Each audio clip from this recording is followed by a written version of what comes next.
7:44, we're back here on Breakfast Television. These two gentlemen being honored with the Ted Rogers Hero Award, and this is such an interesting scenario. John Seacrest from News 1130, Bruce Claggett, Senior Managing Editor.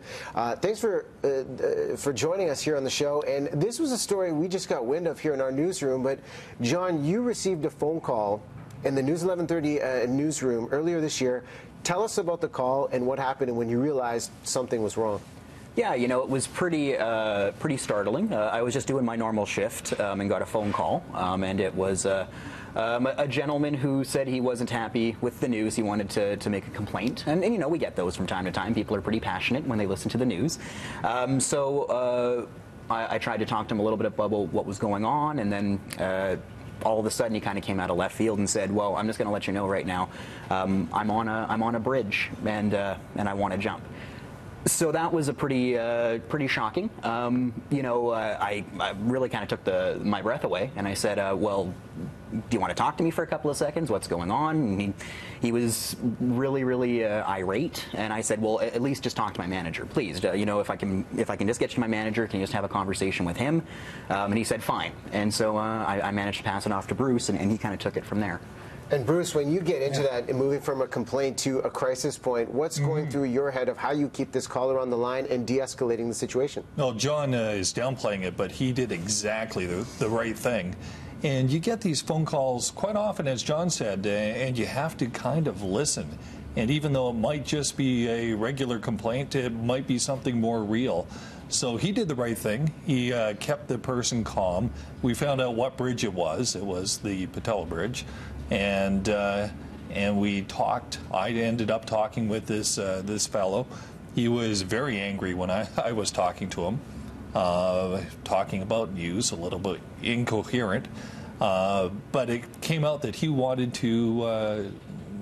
He was very upset. He was in a distressed situation, and we kept him on the phone as long as we could. He ended the phone call. And that was quickly a phone call to New Westminster Police. Hey, we've got this situation, and this is what's happening. They took it seriously, and they're the real heroes that ended up dealing with us. Such an extreme situation, and when I hear this, I think, you know, it's a cry for help. We talk a lot about mental health issues, people struggling with depression, looking for answers, looking for a way to connect. And throughout this experience, and anyone that may think, I need to help somebody and I don't know how, what did you learn about key questions to ask to know that you're on their side, that you can help de-escalate this, that they're not alone? Well, I think Bruce kind of mentioned listening, right? Just hearing what they have to say and just giving them an outlet, you know, because a lot of the times it could have just been take the phone call, they complain, you say thank you so much, you hang up the phone, and that's the end of the conversation. But, you know, 2 seconds, you know, well, 30 seconds just to sit there and have a conversation with them and say, yeah, let's talk about it a little bit. And, you know, and I had no idea if it was a real phone call, you know. I guess if we were more jaded, we could have just kind of said, okay, and kind of left it at him making that kind of that threat.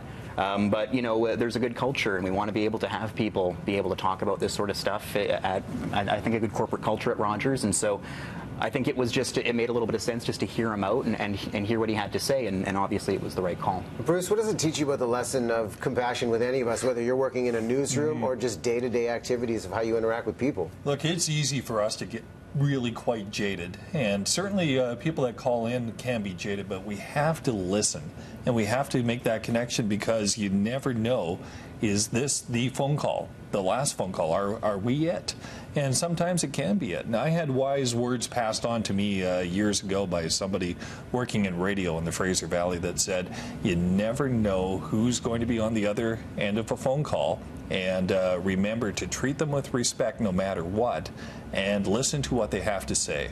And this is one of the things that we want to encourage, and to make sure that there's always that help, that we can kind of assist and get the right resources in place. And I hope that's the message that we can convey going forward with all staff members. Well, it's such a valuable lesson, whether it's with a phone call or especially what we see on social media. Bruce, I said to you, this reminds me of the Sarah Silverman example. I think it was last year where she was getting some hate tweets, engaged with the person, found out that person was suffering from back problems, they engaged, she helped them, and then he just opens up. And I think taking that complaint as an opportunity to truly connect. And John, I guess final words for you. For every phone call you receive now, how do you just operate differently knowing that there was a positive result from this? Yeah, I mean, absolutely. It is a little bit different. I mean, you take those phone calls now, and you always have a heightened sense of, okay, you know, I'm a public voice for here. I should be able to take these phone calls and talk to these people well.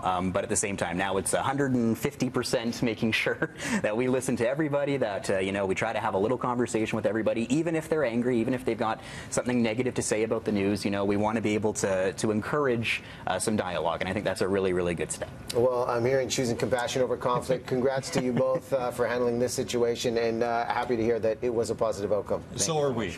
Yeah, absolutely. Excellent. Thanks, guys. We'll take a break.